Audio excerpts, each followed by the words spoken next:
the very, very, very worst betrayals are when it's a friend. Welcome to Love, Exes, and O's.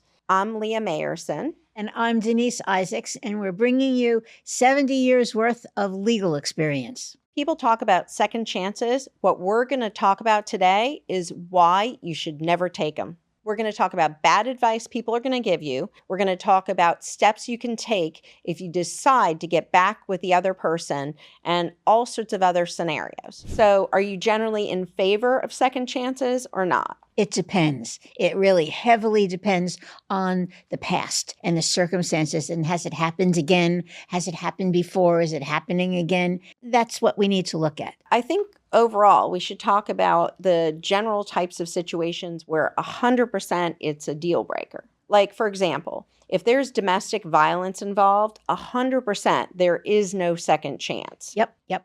They do not ever get better. And if anything, they get more worse. Violent. It's much worse. You need to go running and screaming. Now, what do you think about cheaters? They say it's a mistake. I say it's a choice. I know a few instances where the cheaters actually, they reconciled. But generally speaking, if he did it before, he's going to do it again. If she did it before, she's going to do it again. You have to look at their track record with their exes, whether their exes are their ex-husbands or their ex-wives or the girlfriends or the boyfriends. You have to look at the history and look at the person. I agree. I think that there are certain professions where cheating is, much more prevalent. And in those cases, I think when men or women are given a lot of opportunities, it's going to be an ongoing problem. And in most cases, if they've cheated before, they're going to cheat again. I've only seen a few cases over the course of my career where the people have gotten back together and they either haven't had a problem or the other spouse didn't know that there was a problem again. Let's go over some of the questions that we've had because we get a lot of questions about cheating. Now, as far as other types of mistakes, like not paying enough attention to their spouse, not going ahead and living up to their obligations, being too controlling, or other types of issues, falling out of love, I see a lot as well. There are some things that are somewhat fixable if they make the effort and they go to a therapist, but the vast majority of the issues are not fixable. When it comes to infidelity, sometimes it's fixable. I would say in the minority of cases, is it fixable? I think it's a death knell for a marriage. What do you think if all of a sudden they're going to get divorced and now all of a sudden one of the spouses is going to get deported? Do you think they should stay to help the other spouse? Now we get into the counter morality. First, there's the betrayal and the immoral act, and then you have to decide from a moral point of view. If you have children, you want that father to stay. Well, do you always want the father to stay or the mother to stay? And the reason people are breaking up isn't always about cheating. Sometimes I see people who are set up with these fake marriages. They end up having kids with the people. And then all of a sudden, the person's ready to get deported, and that's a problem. And then I've seen a lot of domestic violence situations. In those cases, depending upon how they are as a parent, you might want to have a value judgment and maybe you let them get deported. Yeah. I know lots of women who would love to have their husbands deported, But let's move on. When he doesn't deserve a second chance. The biggest issue that I come across is when it's either the neighbor across the street, when they were walking their dogs, they met, okay? Yes. And she was hunting for a husband, okay? That definitely happens. And the very, very, very worst betrayals are when it's a friend. Oh, it happens a lot with best friends. I've had quite a few cases this year where the husband or the wife has an affair with their spouse's best friend. I don't mean to bring this up, but Shania Twain. I love Shania Twain. And she said, she sang the song, "You're Still the One." And then he had an affair with her best friend. Set her back years. It just set her back years till she could come back again and get herself together. But having it be the best friend is the worst. It's a double betrayal. First you have the husband, then you have your best girlfriend. Exactly. You lose your entire support system in one day when you find out. Just terrible. So when he comes back and he says, I'm going to change. I'll never do it again. I did it because of this. I did it because of that. This happened, that happened. Is he going to change? It depends on what you're talking about. If you're talking about cheating, I don't believe so. I think if you're talking about something else, he's working too much and ignoring you. There are other kinds of issues. Maybe he's over 40 or over 50 and not having a midlife crisis, but that's not an excuse. No, that's definitely not an excuse. I know you have advice for this. So what's your advice? Well, you need to investigate and do your due diligence if you're thinking about going ahead and going back with him or her, because there are some things that are forgivable, some things that can be changed, and some things that you're just wasting your time and you're back to another time vampire. If he's looking at his DMs and he's communicating with people and having an emotional affair, what do you think? Stepping out of the marriage. Either way, if you're stepping out of the marriage by physically having intimacy, or you're stepping out of the marriage by having internet intimacy. I had my first divorce when it used to cost, $20 an hour. And this woman was spending $800 a month talking to somebody on the computer. Oh my God. And that's crazy. And that divorce went through. And he was furious. And I didn't understand it then, but I understand it now. And now it's so much more prevalent with social media. You don't even know these days if you're talking to a man, to a woman, or some random person in Nigeria. Right. And after they suck you in, they want $1,500 to pay for their mother's operation. Absolutely. I see a lot of catfishing. I've had a number of divorces this year where people have transferred literally millions of dollars to some stranger from the internet. A lot of times they were first approached on LinkedIn, so they were specifically targeted. And it's just a crazy scenario. And in no case were the people on the other side actually real. Did you read about the woman who gave like $865,000 because she was going to meet and have a relationship with Brad Pitt? Yes. Could you imagine? That. Oh, I know. That was just crazy. Okay. That's crazy. I used to think in my mind, I had like Madison Square Garden, and then I would put the stupidest person. This woman gets a front row seat in Madison Square Garden. Can you imagine that poor woman? On the one hand, I feel a little sorry for her, but on the other hand, I mean, really? I think she was older than him. Not that being older matters, but it just doesn't make any sense. But then again, they do it at different levels. It happens all the time. I know. All the time. It's just crazy. So what do you think about the people who say, well, I'm thinking of going back with him or her because we have history? There's never a real line like black and white.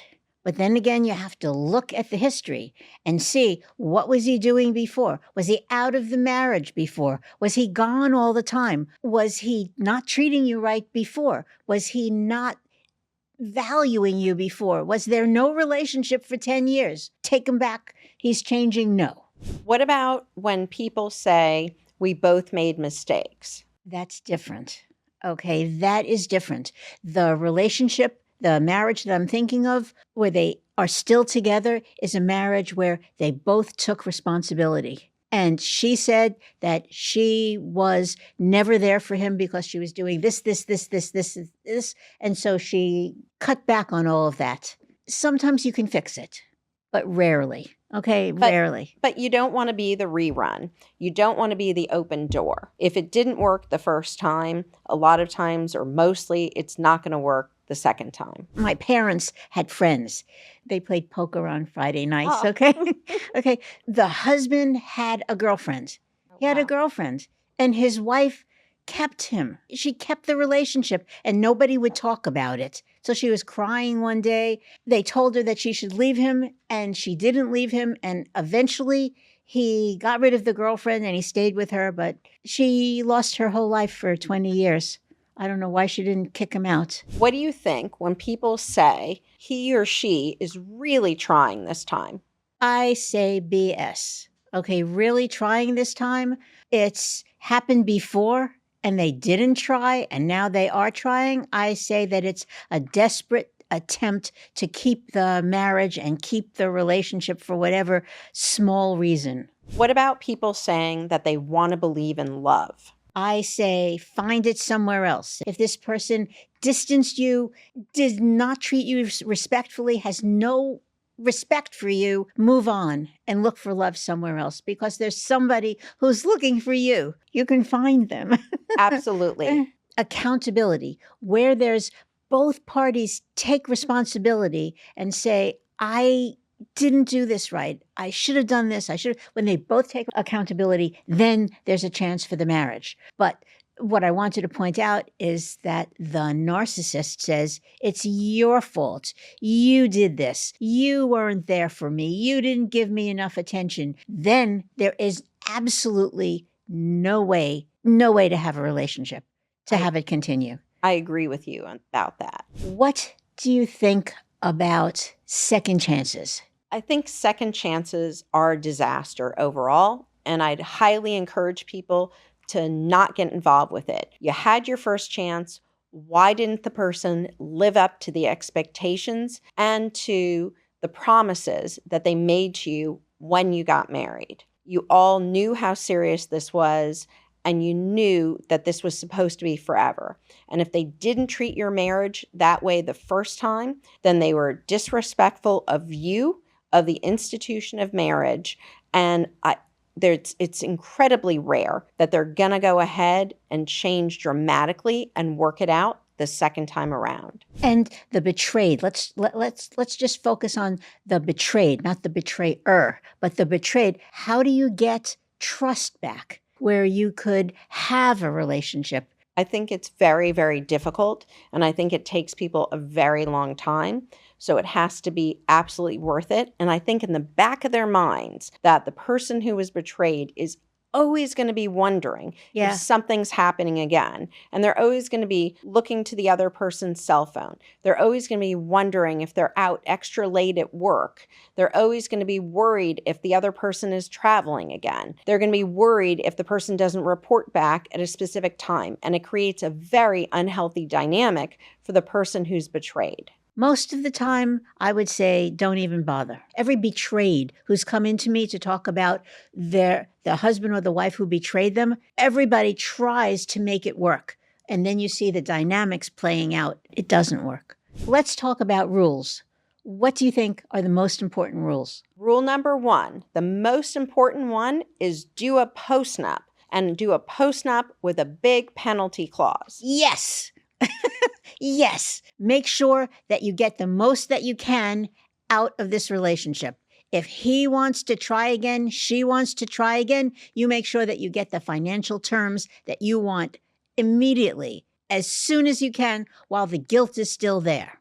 The next rule is you need to make sure that both of you are in counseling, and not just with any random counselor. You need to find a great counselor that actually has helped someone that you know. And the reason why is, number 1, you might have to work on your self-esteem and deal with some of your issues. And number 2, the other spouse needs to deal with their issues. And if they aren't making the effort, if they aren't showing up to their separate therapy sessions or their joint therapy sessions, you need to call it quits right up front. Right. You need to make sure. What Leah is saying is that not only you should be in individual therapy, but you also need to be in couple counseling. So you have a separate couple counselor and you each have separate individual counselors. Usually the counselor will say, oh, I will counsel you, I'll counsel you, and I'll also do the couple counseling. No, you each have separate counselors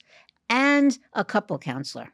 And I think aside from this, a lot of people need to set specific boundaries and follow through with the boundaries. And the boundaries depend on the situation that happened during the marriage.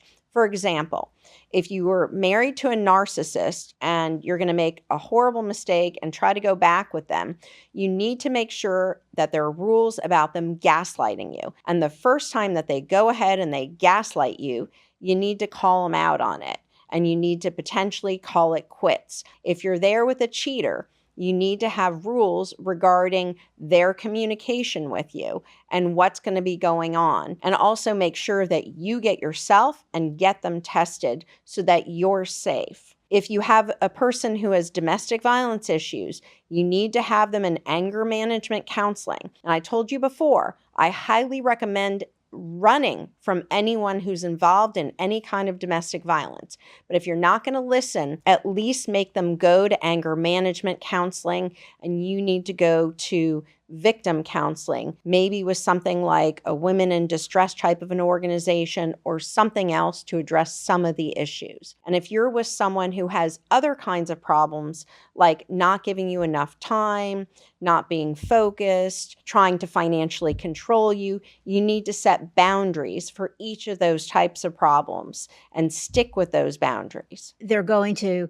try and test you, and you have to make sure that you set your boundaries and that you don't allow any escape. This point in your marriage is an opportunity. It's an opportunity to make lemonade from a lemon. And what does that mean? It means that it's time to focus on your needs, what you demand, what you need to make you feel satisfied. That's an opportunity to look at your marriage, see what's not working, and see if you can put it back together again. And I think number one, you need to focus on your own personal growth. Now, if your spouse wants to come along for the ride, terrific. If they don't want to come along for the ride, that's yet another red flag. But until you work on yourself, nothing else is going to work out. Because you have to heal.